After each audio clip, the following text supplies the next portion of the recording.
Beveik prieš metus pasikeitė Vilkyčių bendruomenės centro Viltis valdyba. Pirmieji darbai ir tikslai buvo Vilkyčių kultūros namų pastato sutvarkymas.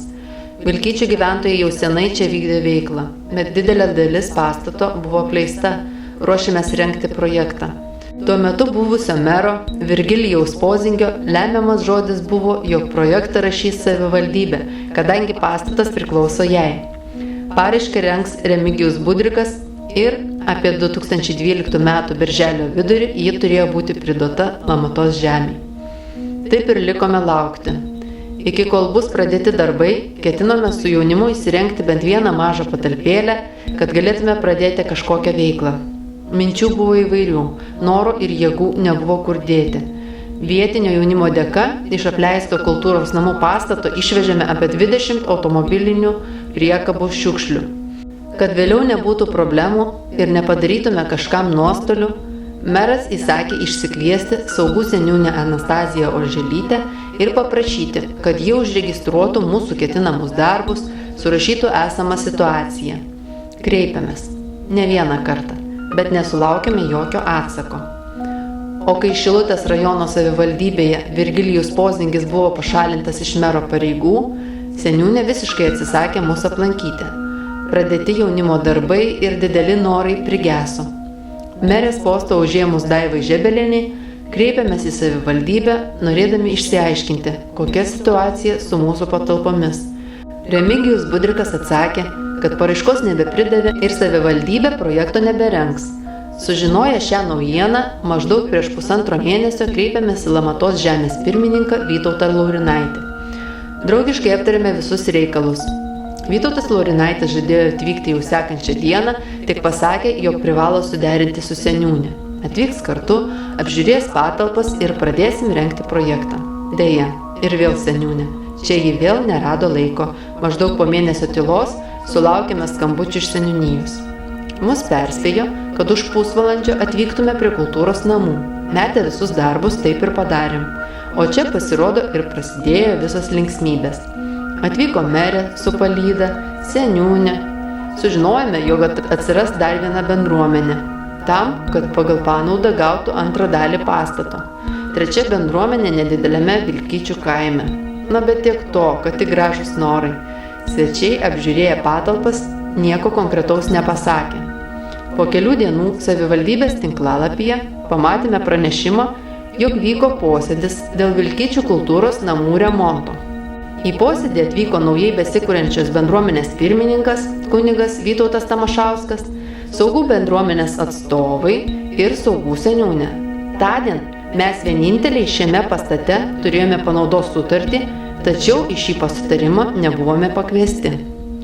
Kaip vėliau paaiškėjo, minėto posėdžio metu buvo nuspręsta, jog projektą Vilkyčių kultūros namų tvarkymui rašys naujoji Švento Brunono bendruomenė. O kas nusprendė? Kaimo gyventojų tarpe kilo sumaištis ir nepasitenkinimas. Nesuprasdami, kas vyksta, kreipėmės į seniūnę. Jos teigimu, tokį sprendimą priėmė valdžia, o jinai tenai patekusi netyčia. Savivaldybės merė Daiva Žebelienė dar bandė apkaltinti Vilkyčių bendruomenės centro Viltis pirmininką Darių Vilių, jog šis pats kartu su mere nusprendė, jog projektą rašys Švento Brunono bendruomenė. Viešai paneigus tokią nuomonę, merė išvadino Darių Vilių melagiu. Naujas valdžios sprendimas buvo toks – projektą rašys savivaldybė. Abiejų bendruomenių atstovai su tuo sutiko, Gal taip ir geriau. Niekam nereikės aiškintis, kas čia ką ne taip pradėjo. Po kelių dienų Vilkyčių bendruomenės centro Viltis valdybos narys Kazimieras Gudžiūnas savo asmeniniu interesu nuvyko pas merę. Sekantis merės vizitas, kuriame taip pat dalyvavo Kazimieras Gudžiūnas, Remigijus Budrikas, Vilties pirmininkas Darius Vilius ir valdybos narys Remigijus Paškauskas bei Švento Brunono bendruomenės pirmininkas Vytautas Tamašauskas, vėl nustebino nauja merės nuomonė. Vėl buvo siūloma, jog projektą rengtų Švento Brunono bendruomenė. Šią nuomonę jau palaikė Vilties valdybos narys Kazimieras Gudžiūnas. Kodėl? Kas vėl nusprendė? Kodėl merė pati nesilaiko savo nuomonės? Griežtai prieštaraujant Vilkyčių bendruomenės centro Viltis valdybos nariams Remigijui Paškauskui ir Dariui Viliui, kilo kivirčas. Pareikalavome, kad būtų sušauktas abiejų bendruomenių bendras susirinkimas, kad tai nuspręstų abiejų bendruomenių nariai kartu, kaip ir turėjo būti pačioje pradžioje. Merė tam davė 2 dienas. Po kelių dienų turėjome pranešti, ką nusprendėme, kuri bendruomenė taps partnerė, o kuri teiks projektą. Viską vykdėm pagal planą. Sušaukėme susirinkimą. Susirinkimo metu keista buvo tik vienas dalykas. Kunigas Vytautas Tamašauskas ir Kazimieras Gudžiūnas tvirtino, jog ką mes be nuspręsim, vis tiek projektą rašys savivaldybė.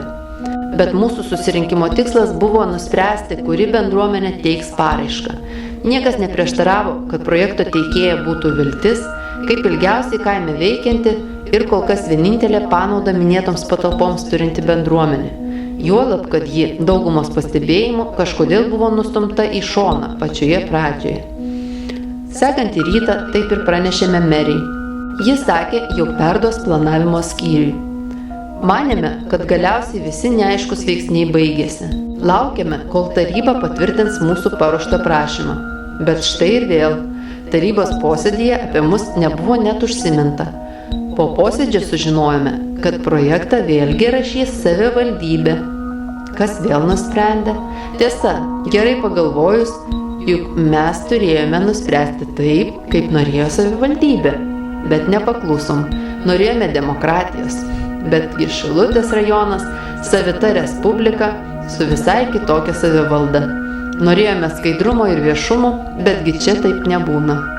Pasidarė tik viena aišku.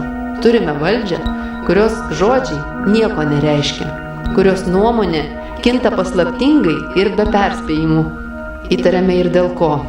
Juk prieš metus pradėję ieškoti teisybės dėl vėjo jėgainių parko ir kitų savivaldybės savivaliavimų, pasidarėme rakštis ir matomai pakliuvome į nurašytųjų sąrašą. O gal tarp savivaldybės, seniūnijos ir Švento Brunono bendruomenės vyksta kokie slapti susitarimai su tikslu praplauti pinigus? Spręsti jums, bet viltis visada su viltim. Įdomu, kas toliau?